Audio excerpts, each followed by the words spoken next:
kan perlombaan dongeng ya. Iya. Erik penasaran. Waktu perlombaan kemarin yang tingkat nasional itu loh. Oh, yang kita bah dakwah. Iya. Oh, iya. Gimana sih proses? Berarti itu Teh Jamilah waktu kapan ya? Awal mula terjun ke dunia dakwah. Awal mula saya kan dulunya sempat ngaji gitu ya di pondok, tapi bukan pesantren gede-gedean ya, sederhana aja gitu ya. Nama pesantrennya apa? Nama pesantrennya saya sempet 3 kali ngaji ya, karena kan saya dulu rumah di Pasir Kasongget gitu ya. Waktu itu Sekarang pindah rumahnya. Sekarang pindah di apa ya, Desa Wanasari. Nama pesantrennya Pondok Pesantren Hikayatus Salafi. Nah, itu. Dari pertama saya terjun ke apa ya, dunia tertarik nah ke dunia dakwah itu ya. Kan waktu kecil saya sering lesengan gitu ya, kayak gimana ya lesengan tuh. Pernah juga lesengan? Oh iya, yang tampil yang depan gitu. panggung itu ya? Iya betul sekali. Dan kayak itu saya belajar kayak gitu dari waktu kelas 4 SD. Nah, dari waktu kelas 4 SD saya sering kan itu setiap tahun sekali ya, waktu bulan Maulid. Maulid Nabi. Sama Rajaban sih. Ya betul. Saya sering ikutan, sering belajar juga. Tapi waktu itu naskahnya dikasih dari guru pondoknya sendiri buat dihafal nih, kamu hafal. Saya waktu itu sering dikasih 3 lembar apa sampai 2 kaca dan sebagainya. Tapi dikasih waktu juga gitu, 1 bulan 2 minggu. Dan alhamdulillah dari waktu kecil lancar-lancar aja gitu. Dari sampai bisa dibilang sampai sekarang saya masih sering ikut kayak gitu. Kayak gitu kalau yang pertama waktu kenal dunia dakwah gitu. Kalau proses selama kan itu pokoknya semanis itu sangat bangga sekali karena juara 1 nasional gitu loh. Nasional. Iya, itu yang membimbingnya siapa sih? Yang membimbing Teh Jamilah sampai ini mendampingi prosesnya gitu. Kalau kan waktu itu saya sempat 3 kali ya ikut lomba. Yang pertama di Jawa Barat. Yang yang kedua, Irma itu ya? Bukan, yang IKADI. Oh, IKADI Jawa Barat yang itu. IKADI. Yang kedua nasional juga, tapi waktu itu juara 2 di Insan Kamil Bogor. Nah, yang ketiga yang kemarin itu di Undaris Jawa Tengah. Alhamdulillah bisa dapat juara 1 nasional. Nah, awal yang pertama dari lomba di IKADI Jawa Barat, saya emang waktu itu belum ada bimbingan sama sekali ya, tapi dikasih infonya dari Bu Nuraidah waktu itu. Neng coba katanya ikut lomba ini, nyoba-nyoba aja dulu katanya, siapa tahu dapat gitu ya. Akhirnya emang saya kan udah mulai agak tertarik gitu ya, dari dunia kayak gitu ya. Akhirnya pengen nyoba banget waktu itu, penasaran saya, akhirnya nyoba. Waktu itu emang saya konsultasinya sama anak jurnalis waktu itu. Nah, tag videonya sama anak jurnalis. Sampai saya berusaha yang ngeditnya tuh saya sendiri itu. Saya sendiri bikin naskah, saya sendiri waktu itu. Apa-apa pokoknya masih saya sendiri. Aduh, teringat sih, saya juga suka berjuang begitu Ya, soalnya. betul. Waktu pertama harus intinya harus banyak berkorban dulu deh ya, gitu. Nah, pasti intinya harus banyak berkorban dulu dalam proses. Nah, waktu itu saya ngedit sendiri dan lain sebagainya sampai akhir pengumpulan waktu itu seminggu dikasih penilaian buat juri. Nah, waktu itu hari puncak terakhir sampai saya emang nggak sabar ya gitu, tapi saya ngerasa pede di situ ya. Ngerasa pede banget gitu. Ngerasa pede karena emang kayak gimana ya, bener-bener video saya tuh hasil sendiri gitu, hasil sendiri. Nah gitu, makanya saya ngerasa pede, masa saya gak juara gitu ya. Akhirnya orang tua saya bilang sama orang tua, mah malam ini mau ada pengumuman kata saya. Sampai orang tua saya nggak tidur nungguin pengumuman ya, nyampe pengumumannya itu jam 11 malam. Iya, soalnya RG lihat gitu SW-nya. Ya betul, jam 11 malam waktu itu pengumumannya. Terus acaranya kan online gitu ya, tapi di sana mewah banget gitu acaranya. Nah, waktu itu pengumuman sampai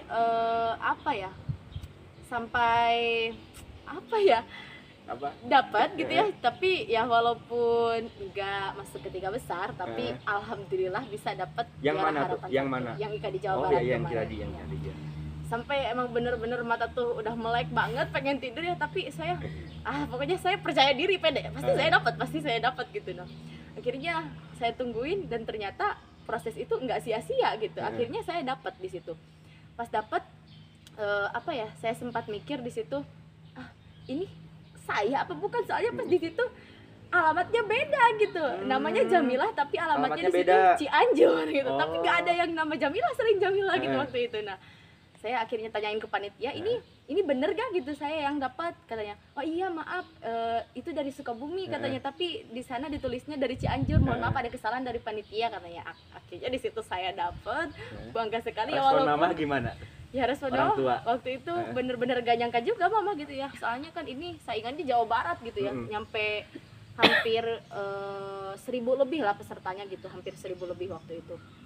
Ya saya juga emang sempat gak percaya, sempat tapi saya selalu kuat nguatin diri lagi gitu. Dan sampai akhirnya saya dapat, kata mama, ya alhamdulillah ini memang sudah rezeki kamu, walaupun kamu ada di juara harapan 1 gak apa-apa, namanya juga proses, kata orang tua ya. Siapa tahu kesananya nanti kamu bisa juara 1 gitu. Dan sampai orang tua bilang Doanya gitu, terkabul akhirnya. Nah yang pas kemarin Gema Ramadan itu ya, yang di Insan Kamil Bogor waktu itu, saya nyoba ikutan lagi. Waktu itu dapat informasinya dari Ustadz Hendar kalau nggak salah, kan bikin grup dai di WA gitu, grup dai sekabupaten. Nah, akhirnya Ustadz Hendar nge-share yang perlombaan di Insan Kamil Bogor itu. Akhirnya saya pengen nyoba lagi, ikut lagi yang keduanya yang itu waktu di Insan Kamil Bogor.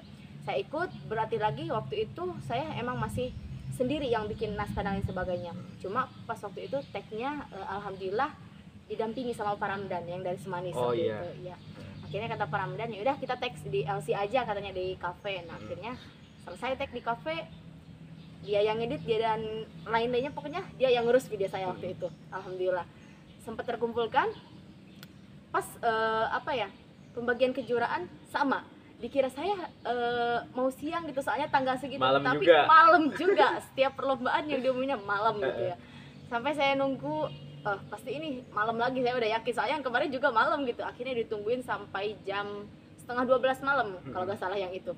Sampai saya sempet tidur dulu, udah deh kata saya, oh ya saya udah ngantuk, dan yang ini gak mungkin, saya gak percaya diri banget gitu, yang ini gak mungkin dapet, soalnya potongan-potongan ayatnya, tajwid-tajwidnya belum sempurna waktu itu. Nah tapi oke lah, tapi saya tungguin lagi gitu.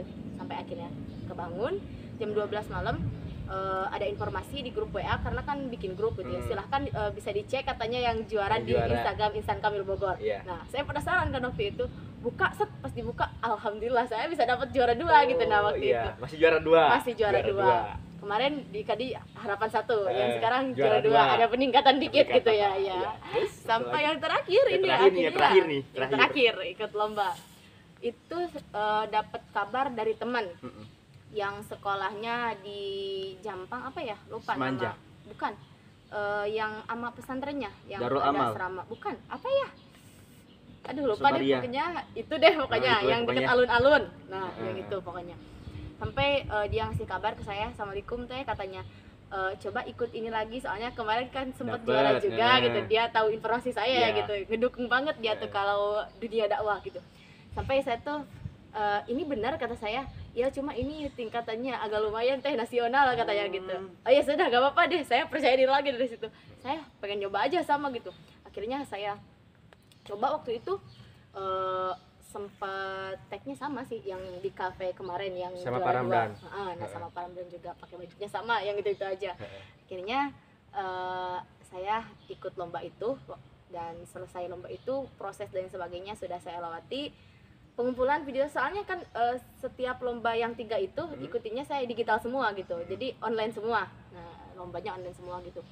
Nah pas itu ngumpulin video sampai hari itu bener-bener bisa dibilang sempat saya enggak masuk lolos gitu, soalnya pengumpulan videonya emang bener-bener di jam akhir, waktu akhir, tapi berapa menit ke akhir saya alhamdulillah bisa ngepost gitu. Nah hampir sama proses saya sih. Ya waktu itu saya bener-bener mikirnya, oke lah gak apa-apa, yang penting ngumpulin, masalah juara atau tidaknya la haula ngadu nasib gitu kata saya. Oke, di situ post.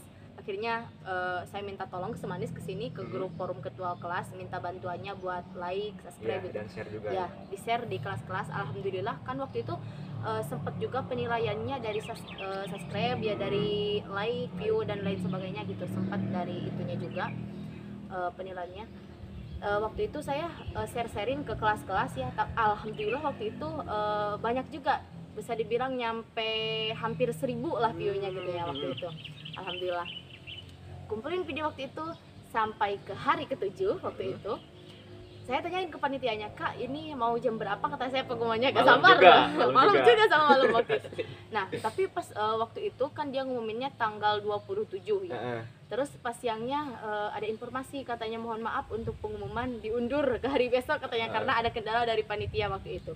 Aduh saya di situ sempat kecewa gitu ya karena saya udah percaya diri gitu, tapi oke, gak apa-apa lah, sabar, ada waktu untuk berdoa gitu kata saya. Ya udah, di situ saya berdoa sama orang tua, mah doain saya besok hari ini gak jadi pengumuman kata saya, besok jadinya doain. Ya udahlah kata si mama, kamu yang kuat berdoa kata si mama, lagian ini nasional, dapat gak dapat kamu ya wajar aja gitu. Lagian ini emang bener-bener banyak banget saingannya, satu Indonesia gitu, bahkan ada yang dari Lombok, ada yang dari mana ya, intinya jauh-jauh deh. Yang dari Sukabumi saya sendiri gitu waktu itu. Nah, yang dari Sukabumi saya sendiri. Akhirnya sampailah ke hari besok ke pengumuman waktu itu. Sampai saya tuh kan waktu itu gak ada kuota ya waktu di sini di sekolah. Sampai nungguin 4:30 di sekolah. Saya nge-wifi di sekolah, nge-wifi. Waktu itu saya emang bener-bener berharap banget dapet gitu, Jam berapa itu? Waktu itu asar. Nah waktu itu asar, tapi setelah asar saya tungguin belum ada juga, sempat ngobrol juga sama guru Semanis. Ada yang dampingin? Ya, ada ngobrol juga sama Pak Agus Sopyan waktu itu.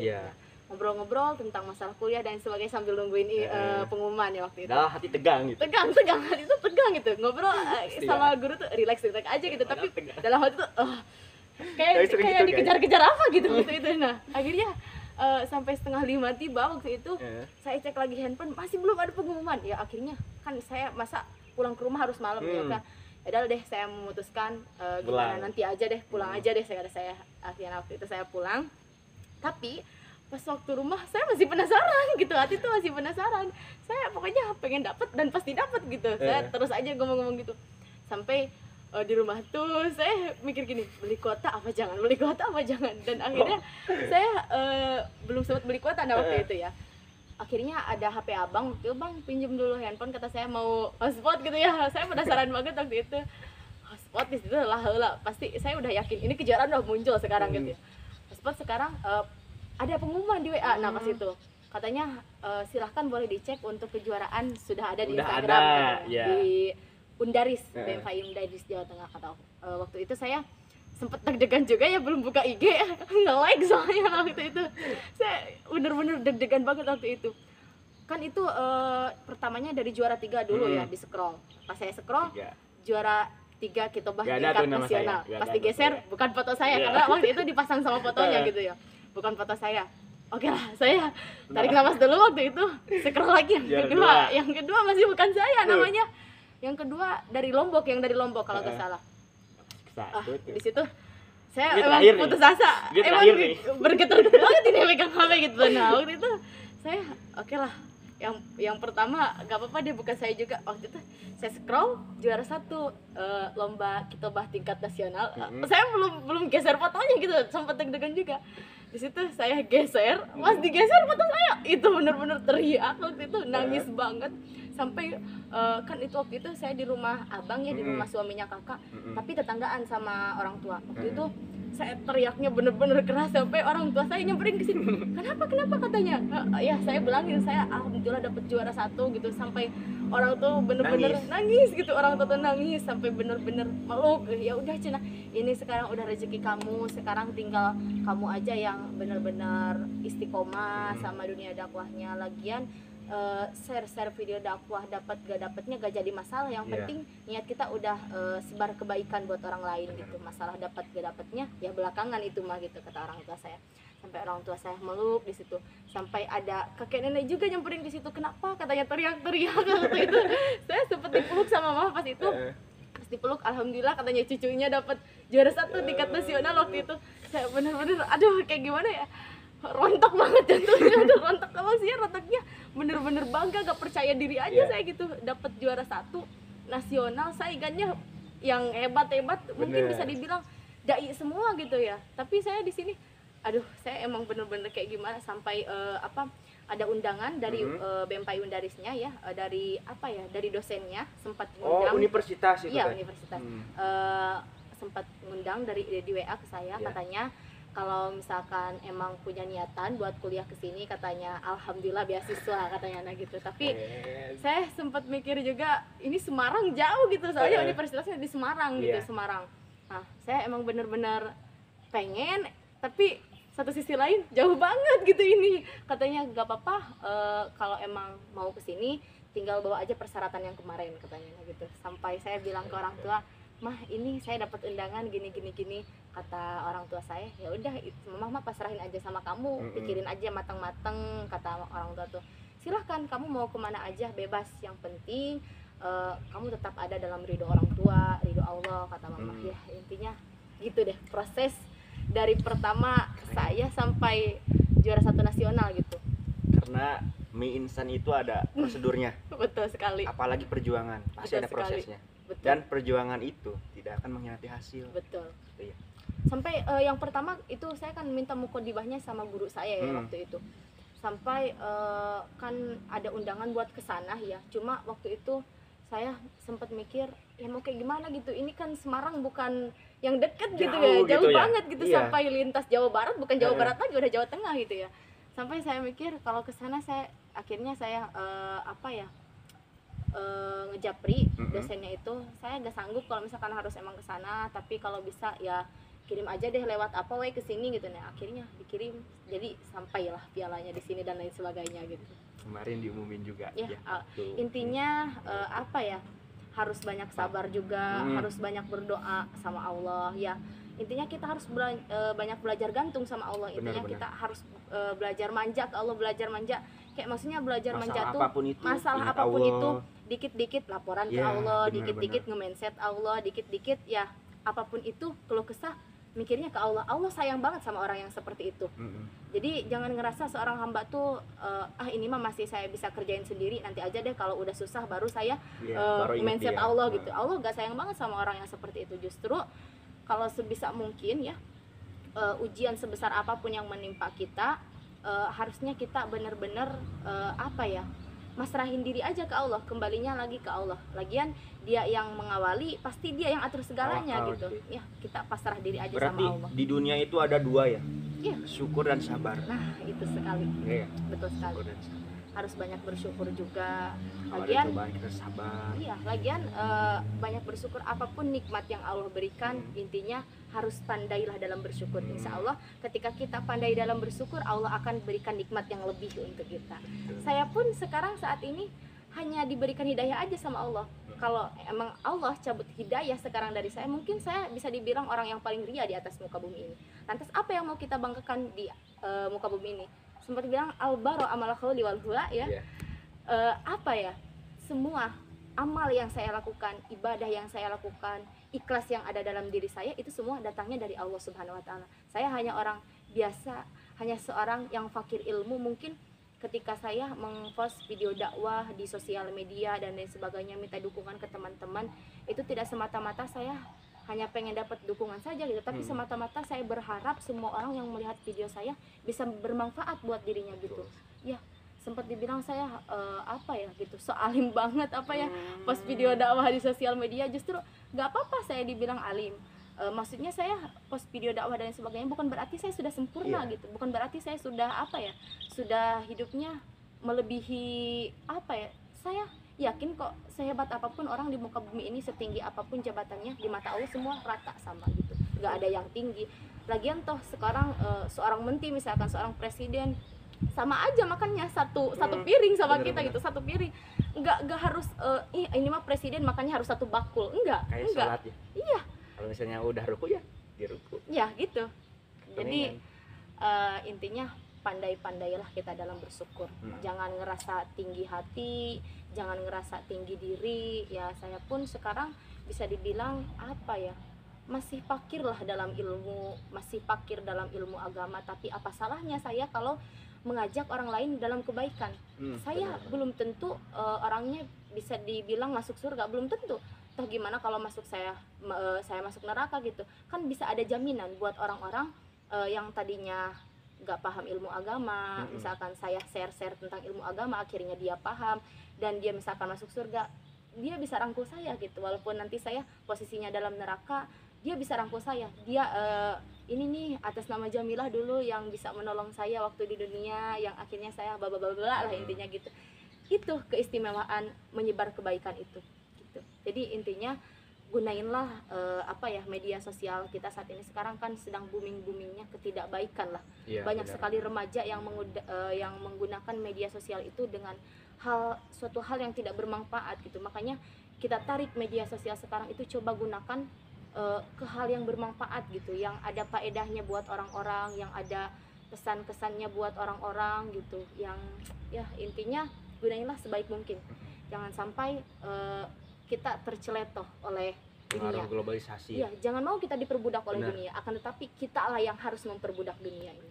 Nah, seperti itu. Ya, intinya kurang lebih seperti itu. Karena kesuksesan itu kita yang buat, kenyamanan itu kita yang buat, kebahagiaan itu kita yang buat, diri sendiri yang salah wah kata-kata. Kesuksesan itu kita yang buat, kenyamanan itu kita yang buat, dan kebahagiaan itu kita yang buat. Maka ya ini diri kita, diri sendiri. Betul. Jangan jadi diri orang lain. Betul. Mungkin di luar sana banyak netizen yang hanya mengeluarkan kata-kata yang gimana, yang tidak suka sama kita. Tapi kalau kita berpandang positif sama orang lain, betul, bagaimanapun dia berkelakuan kepada kita, tapi kita pandang positif sama apa yang kita pandang dari sudut pandang yang positif, mungkin kita berpikir ke netizen itu, ternyata dia menyemangati saya, mempecut saya untuk menjadi betul, lebih baik kembali. Betul sekali. Ya Bu. Jadi ya itu perlombaan ya. Jadi perlombaan bisa hijrah. Nah, pasti di situ kan banyak sekali orang-orang yang ingin mengundang Teh Jamila ke acara-acara seperti hajatan ataupun perpisahan kelas. Nah, gimana itu? Ada gak? Atau dari mulai kapan atau dari situ mulai ada undangan ke Teh Jamila? Alhamdulillah sempat ada ya. Dan waktu itu dari dosen Undaris katanya silahkan sekarang kamu harus siap diposisikan dimanapun katanya. Dia panitianya sempat bilang juga kamu harus siap diposisikan dimanapun, maksudnya harus siap diposisikan dimanapun. Ketika ada yang ngundang kamu untuk dakwah dan lain sebagainya, kamu harus sudah siap gitu, karena kamu kan sekarang udah terpandang jadi juara 1 nasional. Nah, waktu itu kalau ada undangan waktu itu, saya sebelum juara 1 nasional emang udah biasa undang gitu ke kondangan itu. Nah, waktu itu saya sempet les tengan di pondok waktu itu, masih baru-baru lah kali ini gitu, tahun kemarin. Saya sempat bikin hal baru di situ.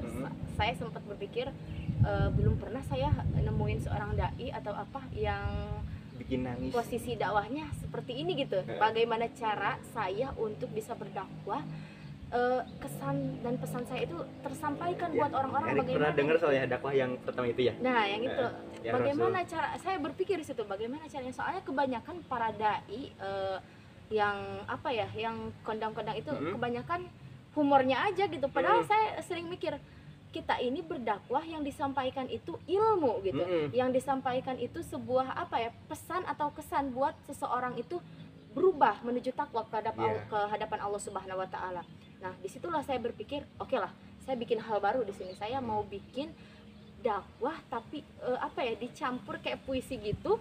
Terus inisiatif baru dari saya gitu waktu ya. Akhirnya pas waktu itu saya coba campur seni. Saya coba. Dan ketika saya coba di situ, dikira saya emang orang-orang nggak bakalan ya standar aja gitu. Tapi pas saya coba di situ, orang-orang nangis semua gitu waktu itu. Sampai emang hati saya tuh bener-bener terpacu. Gak nyangka banget gitu ya pas waktu pertengahan dakwah tuh. Gak nyangka banget, sampai semangat banget saya buat dakwah. Sampai saya gak nyangka udah 2 jam aja itu udah 2 jam aja. Sampai bener-bener MC yang di belakang tuh ngebisik ke saya, katanya mohon maaf untuk waktunya, katanya udah habis, soalnya masih ada sambutan banyak lah di belakang gitu. Kata saya, oh ya udah gak apa-apa. Nah, di situ saya akhiri. Setelah saya akhiri di situ sambutan kepala desa waktu itu ya. kepala desa waktu itu Nangis juga. nangis waktu itu nangis, dia di dalam rumah Ruangan. guru saya, di dalam ruangan nggak lihat saya tapi dia nangis. Dengar suara mungkin sampai kesentuh gitu ya, sampai saya dengar waktu pembukaan dia tuh awalnya ya apa ya, tentang masyarakat dulu yang dia bahas, dan terakhir dia ngebahas saya gitu. Saya kaget di situ, "Hah, kok saya dibahas gitu?" Nah, kata beliau yang barusan atas nama Jamilah, ini apa ya, wajib banget gitu kalau emang harus ngikut lomba dakwah nasional, dan emang ini seharusnya udah kayak pantas banget juara nasional, kata beliau. Tapi saya di situ, aduh kok saya bener-bener malu gitu dibilang gitu. Maksudnya bener-bener malu tuh, ilmu saya belum seberapa, apa-apa saya belum seberapa gitu, kok saya dibilang gitu saya sempat saya kayak gimana ya, ngerendahin diri aja gitu, saya belum sepenuhnya bisa gitu. Tapi waktu itu nah ada acara maulid di desa, gak jauh lama dari situ, 2 minggu kalau nggak salah dari situ. Beliau ngundang saya ke rumah gitu, katanya hadir buat ngehadirin acara, ngisi acara di situ ya. Kan waktu itu pernah ngadain acara lomba juga ya waktu di desa itu tuh, lomba pidato. Saya pernah ngikut dan alhamdulillah juara 1 waktu itu di situ. Nah, waktu itu MC-nya sempat bilang juga, malam ini katanya kita kehadiran bintang tamu yang emang kemarin sempat ikut lomba di sini katanya gitu. Nah, alhamdulillah saya akhirnya datang ke situ, bisa apa ya, bisa memotivasi anak-anak muda yang ada di sana, bisa memotivasi orang tua buat bagaimana cara mendekatin diri kepada Allah, bagaimana cara hidup yang benar itu, dan hidup yang sesungguhnya itu bagaimana gitu ya. Nah, kan suka ngadirin undangan-undangan, yang selalu mendampingi Teh Jamilah di saat menghadiri undangan itu siapa? Orang tua pasti. Orang tua. Saya awalnya sempat, Pasti bangga lah orang tua ya. alhamdulillah bangga banget. Oh iya, waktu pertama saya waktu kecil kan sempat punya cita-cita gitu ya. Dari waktu SMP, dari waktu mulai saya hobi banget dalam dunia dakwah. Nah, waktu itu saya sempat kepikiran, saya pengen banget gitu ngelihat orang tua saya menangis karena keberhasilan saya, karena terharu melihat saya. Saya sering mikir, dan setelah itu ya mungkin di situ proses saya belum sepenuhnya bisa membuat orang tua saya bahagia. Nah, waktu itu orang tua saya sempat nangis juga gitu, tapi karena apa ya, karena ketidakbaikan saya lah intinya, jarang nurut gitu ya. Waktu dulu emang waktu masih SMP ya kayak masih dibilang labil lah intinya, labil dalam hal ilmu agama, labil dalam segala halnya gitulah. Nah, di situ saya bener-bener putus asa banget dan kecewa banget sama diri saya sendiri. Orang tua saya nangis, sakit hati banget gitu sama saya. Maksudnya sakit hatinya ya karena apa yang diharapkan dia tidak sesuai gitu dengan harapannya gitu. Nah, saya fatal itu gitu masalahnya. Fatal, emang bener-bener fatal di situ. Orang tua saya sampai sempat bilang ke saya, katanya, "Kamu sekarang udah berhasil ngebuat mama nangis," kata dia. "Kamu pinter banget sekarang, udah pinter banget ya." Sampai kata-katanya itu muji, tapi dalam hatinya itu gak sesungguhnya muji gitu. Nah, sampai saya bener-bener situ kecewa sama diri saya sendiri, sampai saya bener-bener nangis juga gitu, nangis ya di kamar tapi gak di hadapan orang tua saya. Disitulah saya bener-bener ngebangun semangat saya ya. Saya pokoknya gak mau, saya harus buktiin bahwa saya bisa ngebuat orang tua saya menangis karena keberhasilan saya waktu itu. Nah, akhirnya ada undangan waktu itu, undangan ngampiri saya buat sama ngisi acara kayak gitu di Maulid Nabi.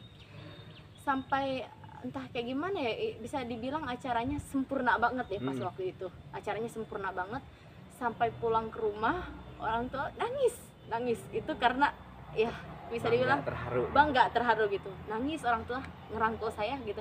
Kata orang tua, "Sekarang mohon maaf, kemarin mama ya bilang gitu ke kamu. Sekarang ini kata terakhir mama bener," kata beliau. "Kamu sudah berhasil ngebuat mama nangis," katanya. "Kamu sudah berhasil ngebuat mama bangga terhadap diri kamu," katanya. Sampai di situ saya bener-bener ngerasa kayak gimana ya, aduh, saya ini bener gak sudah ada di titik ini gitu, kata saya. Sampai saya ngerangkul sama orang tua saya, nyium kening orang tua saya, sampai, "Mah," kata saya, "terima kasih, ini saya begini tidak semata-mata hanya karena diri saya, mungkin ini berkat doa dari orang tua, berkat dari doa guru-guru saya," kata saya. "Tidak semata-mata saya sekarang berhasil seperti ini tanpa ada doa dari orang tua, tanpa ada belajar dari saya gitu. Ini semangat saya belajar, semangat saya mencari ilmu, ini berkat orang tua juga." Sampai saya bilang ke orang tua, "Sekarang sudah tinggal doain aja," kata saya. "Doain aja semoga Jamilah kedepannya berhasil dan bisa membuat bangga orang tua lebih dari ini, kata saya. Sampai orang tua ngelus kepala saya doain nak, semoga kamu berhasil, apapun yang kamu wujudkan, apapun yang kamu inginkan semoga tercapai, kata orang tua saya. Nah waktu itu saya merasa hati itu benar-benar lega, kayak dibukakan ilham tuh sama Allah, kayak emang benar-benar diberi hidayah banget gitu saya tuh ya. Sampai akhirnya sampai detik ini ya alhamdulillah banyak sekali gitu ya, sering yang ngundang gitu dan lain sebagainya. Kadang ngundangnya nggak hanya di maulid aja gitu. Sedikit menyimpulkan, ridhonya orang tua itu adalah ridhonya Tuhan, ridhonya Allah. Setiap perlakuan yang orang tua lakukan kepada kalian itu pengen kalian yang terbaik, pengen jadi anak yang terbaik. Maka pandanglah positif setiap apa yang dilakukan sama orang tua. Betul sekali. Terkadang realita itu tidak seindah ekspektasi, tapi itu untuk kita mendidik supaya kita menjadi lebih kuat lagi, lebih berjuang lagi. Membuat kita tidak menjadi anak yang manja, tapi anak yang ingin terus selalu berjuang dan berjuang. Oke, Teh Jamilah, mungkin setelah saya Erik ngobrol dengan Teh Jamilah, terkadang ini mas sharing aja ya. Iya. Kita itu khususnya saya pernah berada di titik di mana kita itu tidak ingin lagi berusaha, tidak ingin lagi berjuang dengan apa yang sudah diperlihatkan sama Allah itu. Ya emang gitu, realita itu tidak seindah ekspektasi kita.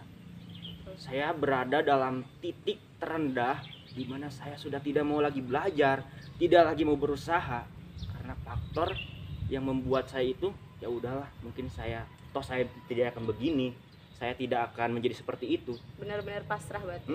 Benar-benar pasrah itu dalam dunia pendidikan. Oh iya. Ya, tanggapan Teh Jamilah gimana? Ya, tanggapan saya gimana ya? Itu kan semata-mata Allah tidak akan memberikan ujian kepada seorang hamba di luar batas kemampuannya.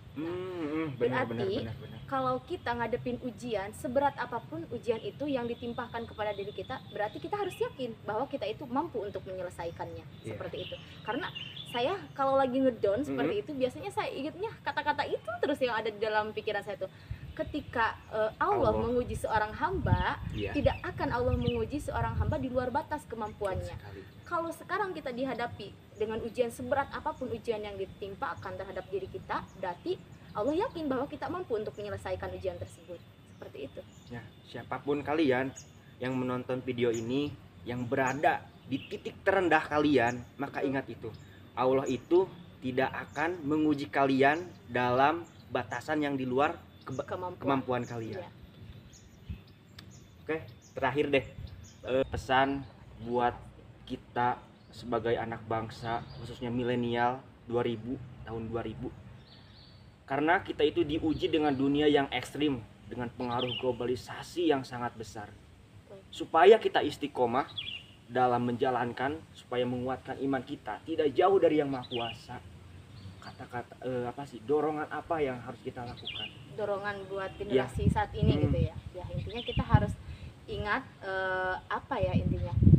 intinya kita harus bisa berpikir lebih baik kita berkeringat hari ini daripada kita harus bercucuran air mata di masa depan. Nah, intinya seperti itu. Daripada kita harus bercucuran air mata di masa depan, karena dia yang gagal memeras keringatnya di masa muda, dia harus bersiap-siap untuk mengeluarkan air matanya di masa tua. Seperti itu ya, intinya pray today, pray tomorrow gitu. Bersakit-sakit hari ini, bersusah-susah hari ini, itu tidak masalah. Rasakan sakitnya, nikmati perihnya, sehingga kita harus bisa berpikir bahwa di hari esok akan ada hal yang kita banggakan di esok hari. Oke, jadi untuk anak muda saat ini ya, hanya ada dua pilihan bagi kita. Kita terus-terusan jadi penonton atau kita turun ikut jadi pemain. Kita diwarnai atau kita ikut mewarnai. Dan jikalau ada sekelompok generasi anak muda saat ini di Indonesia yang ingin dirinya untuk berubah menuju yang lebih baik lagi, maka mari kita pastikan, yakinkan, tanamkan dalam diri kita bahwa kita orangnya yang akan bisa berubah dalam segala hal kebaikan. Dan intinya tetap istiqomah juga di dalamnya, disertai istiqomah, disertai ikhtiar, disertai intinya konsisten lah gitu dalam setiap apa yang kita perbuat, intinya dalam kebaikan. Mungkin begitu, sebenarnya banyak sekali yang pengen Erik tanyakan ya, karena di kelas mungkin kita punya kesibukan masing-masing. Betul.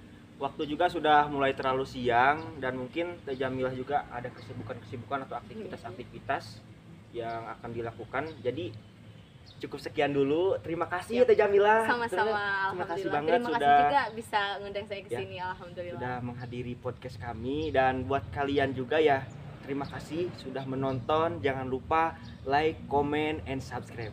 Dadah.